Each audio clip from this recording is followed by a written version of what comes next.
Movie की शुरुआत में हम देखते हैं एक दोस्तों का ग्रुप मस्ती करते हुए कार में कहीं जा रहा होता है। तभी उनकी गाड़ी का टायर पंचर हो जाता है। वो सभी नीचे उतर के देखते हैं तो वहाँ पे बियाबान जंगल के अलावा कुछ नहीं होता। तभी उन्हें दूर जंगल में एक खंडर दिखता है तो वो सब वहाँ जाने का फैसला करते हैं। उनमें से एक दोस्त बहुत डरा हुआ होता है और वो गाड़ी में ही रुकने का फैसला करता है। उसको छोड़ के बाकी सभी दोस्त उस खंडर में जाते हैं और वहाँ आग जलाते हैं। रात में बोरियत से बचने के लिए सभी दोस्त ये डिसाइड करते हैं कि सभी लोग अपनी अपनी एक स्टोरी सुनाएंगे। तभी उनमें से एक लड़की कहानी सुनाने का सिलसिला शुरू करती है। कहानी की शुरुआत होती है एक कपल से जिसकी अभी अभी शादी हुई होती है और वो हनीमून मनाने कार से कहीं जा रहे होते हैं। वो लड़का अपनी वाइफ को डराने के लिए अपनी गाड़ी की हेडलाइट ऑफ कर देता है तो उसकी वाइफ उसे ऐसा करने से मना करती है। तभी उनकी गाड़ी बीच जंगल में खराब हो जाती है। फिर लड़का गाड़ी चेक करने के लिए गाड़ी से नीचे उतरता है और बोनट खोल के खड़ा हो जाता है। लड़की के बहुत बार आवाज देने पे उसका कोई रिप्लाई नहीं आता।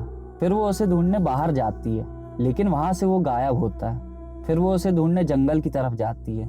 वहां वो देखती है उसका पति दलदल में धंसता चला जा रहा है तो वो वहां पहुंचती है। तभी उसका पति पीछे से उस पर हाथ रखता है और वो चौंक जाती है। उसका पति उससे कहता है कि मैं तो गाड़ी के लिए पानी लेने गया था, और फिर वो दोनों वहां से निकल जाते हैं। कार में वो लड़की बहुत घबराई हुई होती है। तभी उसका पति उसे गले लगाता है लेकिन तभी हम देखते हैं कि गाड़ी के मिरर में सिर्फ वो लड़की दिख रही थी और वो लड़का वहां से गायब था। कहानी का यहीं पे अंत होता है। फिर उन सब दोस्तों में से एक लड़की बहुत डर जाती है और वो गाड़ी में वापस चली जाती है। कहानियों का सिलसिला आगे बढ़ता है। फिर उनमें से एक लड़का कहानी सुनाता है। ये कहानी अनिल नाम के एक आदमी की है जो नासिक से मुंबई जा रहा होता है। बीच में वो एक होटल में रुकता है। वहाँ पे नो स्मोकिंग का बोर्ड लगा हुआ होता है और वहाँ का मैनेजर भी कुछ अजीब होता है। वो उससे स्मोकिंग करने से मना करता है। फिर वो अपने रूम में सिगरेट पीने की कोशिश करता है लेकिन वहाँ पे भी नो स्मोकिंग का बोर्ड लगा हुआ होता है। तभी वो मैनेजर आके अनिल से उसका पैकेट ले लेता है। थोड़ी देर बाद अनिल अपनी सिगरेट का पैकेट लेने मैनेजर के पास जाता है लेकिन वो मैनेजर उसे पैकेट देने से इनकार कर देता है। बहुत देर उनकी बहस होने के बाद अनिल ये फैसला करता है कि अब मैं इस होटल में नहीं रुकूंगा और वो अपना सामान लेने रूम में जाता है। वापस आने पे वो देखता है कि मैनेजर ने अंदर से ताला लगा दिया है और वो उसे वहां से नहीं जाने देना चाहता। तभी मैनेजर उससे कहता है, मैं आपकी सिगरेट 6 महीने में छुड़वा दूंगा। मैंने करीब 70% लोगों की सिगरेट छुड़वाई है। तभी अनिल कहता है और बाकी के 30% लोग। तो वो मैनेजर अनिल को एक बेसमेंट में लेके जाता है। वहां पे वो देखता है कि लाशों का अंबार लगा हुआ है और वो मैनेजर उससे कहता है कि बाकी के 30% लोग ये हैं। 6 महीने बाद एक आदमी उसी होटल में पहुंचता है। इस बार हम रिसेप्शन में अनिल को बैठा हुआ देखते हैं। अनिल उस व्यक्ति को सिगरेट ना पीने के लिए कहता है लेकिन वो आदमी अनिल की बात को नजरअंदाज कर देता है। अगले सीन में हम देखते हैं अनिल उस आदमी को गोली मार देता है और वो मैनेजर के बाजू में जाके बैठ जाता है। कहानी यहीं पे खत्म होती है। उन सब दोस्तों में से एक लड़की को बहुत ही ठंड लग रही होती है तो वो अपना ब्लैंकेट लेने कार की तरफ जाती है लेकिन बीच में उसका कोई मर्डर कर देता है। फिर वो लोग कहानियों को आगे बढ़ाते हैं। अगली कहानी एक टीचर की है जो एक लड़की को रोज मारा करता था क्योंकि वो अपना होमवर्क करके नहीं लाती थी। फिर एक दिन वो देखता है कि वो लड़की अपना होमवर्क करके लाई है। वो टीचर थोड़ा चौंकता है। फिर रोजाना वो लड़की अपना होमवर्क करके लाने लगी और वो टीचर थोड़ा घबराया हुआ होता है। फिर एक दिन वो उस लड़की की मॉम को बुलाता है और उसे पूछता है कि ये लड़की पहले होमवर्क करके नहीं आती थी, अब अचानक से ये अपना होमवर्क करके आने लगी और कॉपी के ऊपर ओम लिखने लगी है। तो उसकी मॉम उससे कहती है कि इसमें कोई बुरी बात तो नहीं है, बच्चे अक्सर ऐसा करते हैं। फिर वो उस लड़की की मॉम से सॉरी बोल के उसे वहां से जाने देता है लेकिन वो बहुत ही घबराया हुआ होता है। फिर एक दिन अचानक वो लड़की के घर पहुंच जाता है। वहां वो उस लड़की को ढूंढता है। तभी उसकी माँ वहां आ जाती है और उससे पूछती है कि तुम यहाँ क्या कर रहे हो। तो वो बोलता है कि मैं उस लड़की को होमवर्क करते हुए देखना चाहता हूँ। उसकी माँ उसे वहां से भगाती है। बहुत देर तक जब वो नहीं मानता तो उसकी माँ उसे पुलिस की धमकी देती है। फिर वो उसकी माँ को बताता है कि मैं ऐसा इसलिए कर रहा हूँ क्योंकि बचपन में मेरा एक दोस्त था जो बहुत ही इंटेलिजेंट था और वो अपना होमवर्क डेली करके आता था और साथ ही वो अपनी कॉपी में ओम भी लिखता था। मैं उससे बहुत जलता था। एक दिन जब वो पतंग उड़ा रहा था तो मौके का फायदा उठा के मैंने उसे छत से धक्का दे दिया था जिसकी वजह से उसकी मौत हो जाती है। ये सब सुन के उसकी माँ उसे वहां से भगा देती है। रास्ते में वो देखता है कि उसके दोस्त का भूत उसके सामने आके खड़ा हो जाता है और वो उससे कहता है कि दया, तुम पागल नहीं हो, लेकिन अब हो जाओगे।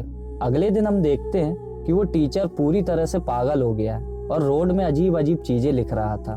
कहानी यहीं पे खत्म होती है। फिर जो कहानी सुना रहा था वो उन दोनों लड़कियों को ढूंढने जाता है। जब वो कार में पहुंचता है तो वो देखता है कि वो लड़का जो कार में रुका हुआ था वो मर चुका होता है। फिर वो घबरा के वहां से भागता है और रास्ते में उसका भी खून हो जाता है। ये सब हादसों से बेखबर वो सभी दोस्त कहानियों का दौर आगे बढ़ाते हैं। फिर उनमें से एक लड़का अपनी कहानी सुनाता है। ये कहानी है गायत्री की, जो कि एक हाउसवाइफ है। एक दिन वो सब्जी लेने मार्केट जाती है।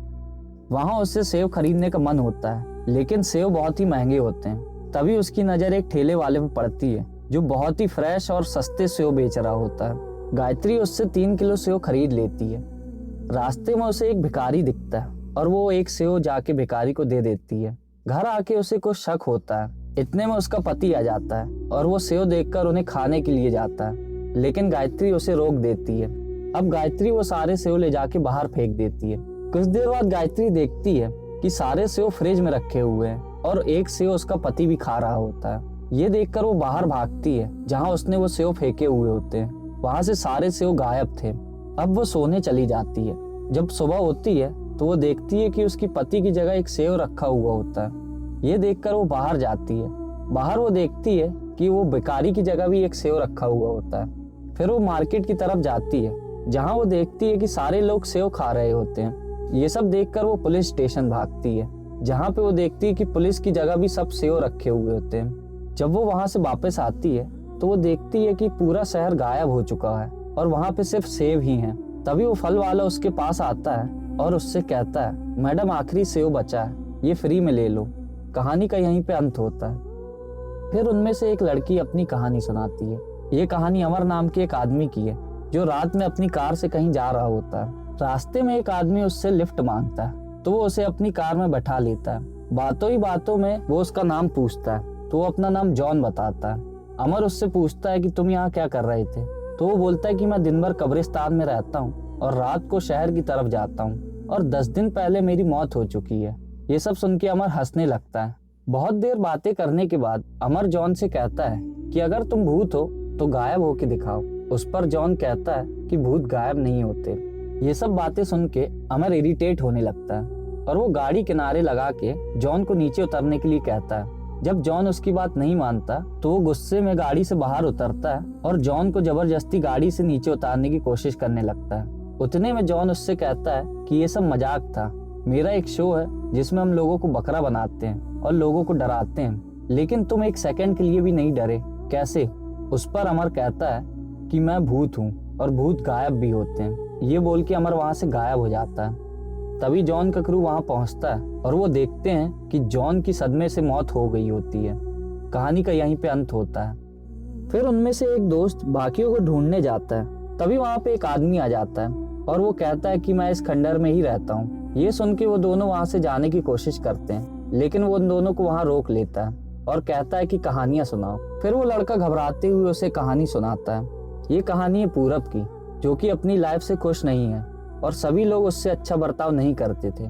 उसने कई बार अपनी जान देने की कोशिश की, लेकिन वो हिम्मत नहीं जुटा पाया। फिर एक दिन वो पहाड़ी में अपनी जान देने जाता है, लेकिन वो वहां पे जाके घबरा जाता है। घबराहट में वो एक मूर्ति को देखता है और वो उससे कहता है कि मुझे ऐसा क्यों बनाया, मुझे कुछ ऐसा दिया होता जो बाकियों के पास नहीं है। ये कह के वो वापस आ जाता है। अगले दिन वो कॉलेज जाता है और वो एक लड़की को स्टॉप करता है जिसे वो बहुत चाहता है, और वो स्टॉप हो जाती है। फिर वो उसे मूव होने के लिए कह देता है और वो वहां से चली जाती है। ये सब देखकर उसका बॉयफ्रेंड पीछे से आके पूरब को मारने लगता है। घबराहट में पूरब के मुंह से स्टॉप निकल जाता है और वो वहीं स्टॉप हो जाता है। कई बार ऐसा करने पे पूरब को ये पता चलता है कि उसके पास एक पावर आ गई है जिससे वो किसी को भी स्टॉप कर सकता है। अब वो लड़की के पास जाता है और उसे अपनी पावर्स दिखाता है। ये सब देख के वो लड़की थोड़ा घबरा जाती है। फिर वो अपने घर पहुंचता है जहाँ उसके पापा उसे डांटते हैं, तो वो अपने पापा को ही स्टॉप कर देता है। फिर वो अपने कमरे में पहुंचता है और बहुत खुश होता है। एक्साइटेड होके वो आईने में स्टॉप बोल देता है और हमेशा के लिए स्टॉप हो जाता है और कहानी यहीं पे खत्म होती है। ये कहानी सुन के वो आदमी बोलता है कि एक कहानी मैं भी सुनाता हूँ, लेकिन मेरी कहानी में डरना मना है। फिर वो उन्हीं दोस्तों की कहानी सुनाता है जिनमें से 5 की मौत हो चुकी है। वो बताता है कि मैं दुनिया से डर खत्म करना चाहता हूँ और उसका एक ही तरीका है, आदमी खत्म तो डर खत्म। ये सुन के वो लड़का बहुत ही डर जाता है। फिर वो आदमी चाकू निकाल के उस लड़के को मार देता है। ये सब देख के वो लड़की बहुत ही घबरा जाती है और वो वहां से भागती है, लेकिन वो उसे भी चाकू से मार देता है। मरने से पहले वो लड़की उस आदमी को भी मार देती है। अगले दिन हम देखते हैं पुलिस सबकी बॉडी एम्बुलेंस में डाल रही होती है।